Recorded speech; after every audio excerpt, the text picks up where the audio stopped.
بسم الله الرحمن الرحيم. الحمد لله رب العالمين، والصلاة والسلام على رسوله الكريم والأنبياء والمرسلين. أما بعد، رب اشرح لي صدري ويسر لي أمري واحلل عقدة من لساني يفقهوا قولي. ربي زدني علما، اللهم ربي زدني علما وبلغني بالصالحين. جتنے بھی لوگ میرے سامنے موجود ہیں، حضرت مولانا نورالدین صاحب، ان کی پوری ٹیم، بچوں، ان کی مائیں، ان کے باپ، ان کے بھائی اور جتنے بھی مہمان آج یہاں موجود ہیں، میں آپ سبوں کو اپنا پیار بھرا سلام پیش کرنا چاہتا ہوں. السلام علیکم. السلام علیکم. دیکھیے، مولانا نورالدین صاحب نے بڑا مشکل کر دیا ہے میرے لیے. آواز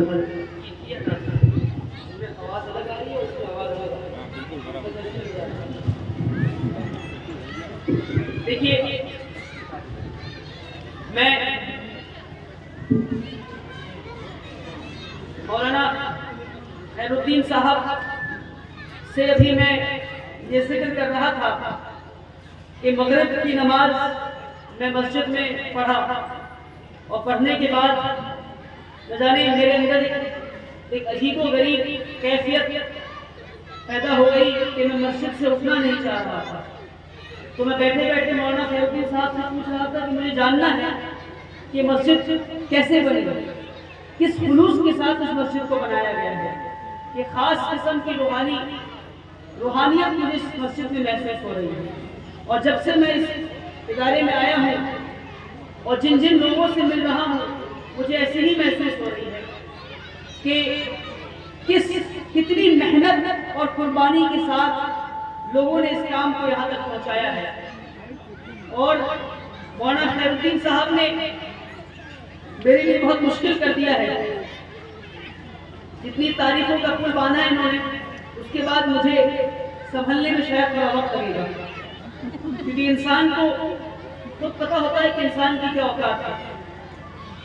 تو مجھے خود پتہ ہے کہ میرے اندر کتنی کمیاں ہیں اور میں کتنی خوبیوں سے زیادہ کمیوں کا مالک ہوں. تو انشاءاللہ میں انسان ہوں اور امید کرتا ہوں کہ جن جن باتوں کو مولانا نورالدین صاحب نے آج عرض کیا ہے، امید کرتا ہوں کہ میں ویسا بن سکوں انشاءاللہ. الحمدللہ رب العالمین. بولیے الحمدللہ. دیکھیے لائن گئی تو بولیے الحمدللہ. یہ ہوتا ہے مسلمان. پریشانی میں کیا بولنا ہے بتائیے؟ الحمدللہ. خوشی میں کیا بولنا ہے؟ الحمدللہ. تکلیف میں کیا بولنا ہے؟ الحمدللہ. بیماری میں کیا بولنا ہے؟ الحمدللہ. ہر زندگی کے موڑ پہ کیا کہنا ہے؟ الحمدللہ. اور رسول اللہ صلی اللہ علیہ وسلم کی پوری تعلیمات کا نچوڑ ہی یہ ہے کہ انسان اللہ سے جڑ جائے، کہ انسان اللہ سے جڑ جائے. اب آپ خود دیکھیے کیسے صبح اٹھتے ہیں، آپ کھلتے ہی کیا رسول اللہ نے سکھایا ہے؟ کون سی دعا پڑھیے؟ الحمدللہ الذی احیانا بعد ما. ایسا ہی ہے، ایسا ہی ہے. اٹھتے ہی اللہ کی تعریف، اور اٹھنے کے بعد بیت الخلا جائیں گے تو پھر اللہ کی تعریف. بیت الخلا سے نکلیں گے تو پھر دعا سکھایا ہے، غفرانک الحمدللہ، پھر اللہ کی تعریف. مسجد سے داخل ہوں گے تو اللہ کا نام لے کر، مسجد سے باہر آئیں گے تو اللہ کا نام لے کر، کھانا شروع کر رہے اللہ کا نام لے کر، کھانا ختم کر رہے اللہ کا نام لے کر، پڑھائی شروع کر رہے اللہ کا نام لے کر، سونے جا رہے اللہ کا نام لے کر، مہمان کیا جا رہے ہیں، کھانا کھا رہے ہیں، ایک اور دعا سکھایا وہ بھی اللہ کی تعریف. دودھ پینے کے بعد پھر اللہ کی تعریف. ساری زندگی کا نچوڑ، ساری دعاؤں کا نچوڑ صرف یہ ہے کہ رسول اللہ صلی اللہ علیہ وسلم نے ہمیں بتایا کہ ہمیں اللہ سے جڑ جانا ہے. حتیٰ کہ ایک انسان جب مر جائے، اس کا انتقال ہو جائے، ہمیں نہیں کہنا ہی افسوس، ہمیں کہنا اِنَّا لِلَّهِ وَإِنَّا إِلَيْهِ رَاجِعُونَ. تب بھی اللہ کو یاد کرنا. اور آخری وقت تک نماز میں، جنازے کی نماز میں ہاتھ باندھ کر جنازے کی دعا پڑھنی ہے، اس میں بھی اللہ کی تعریف، اس میں بھی اللہ سے مانگنا۔ تو پوری کی پوری زندگی کا نچوڑ اور ساری دعاؤں کا نچوڑ صبح آنکھ کھلنے سے لے کر بچے کے پیدا ہونے سے لے کر بچہ پیدا ہوتا ہے تو کہتے ہیں اللہ اکبر اللہ اکبر۔ بچہ بوڑھا ہو کر جب آنکھ بند کرتا ہے تو کہتے ہیں انا للہ و انا الیہ راجعون۔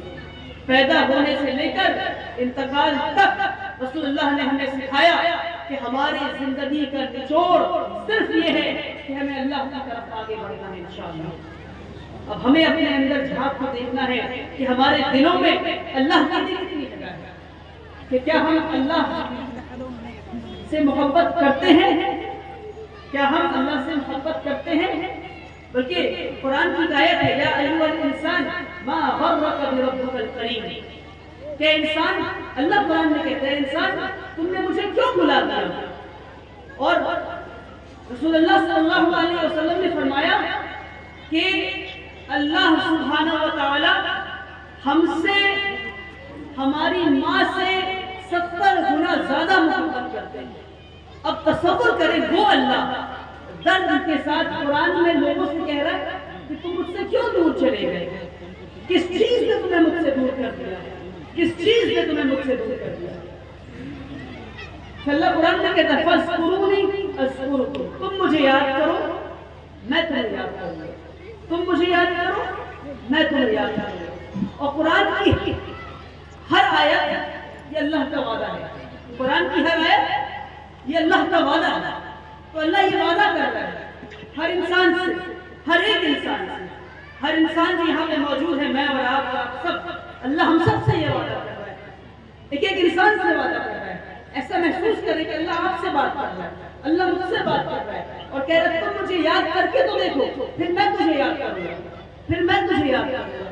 آپ تصور کریں اس ایک رب کو جسے پوری دنیا یاد کر رہی ہے، اللہ اللہ اللہ اللہ، تہجد میں، فجر میں، سحر میں، عصر میں، مغرب میں، عشاء میں، ذکر میں، مراقبے میں، جس اللہ کو پوری دنیا یاد کر رہی ہے، وہ اللہ ہر ایک انسان سے کہہ رہا ہے تم مجھے یاد کر کے تو دیکھو پھر میں تمہیں یاد کروں گا۔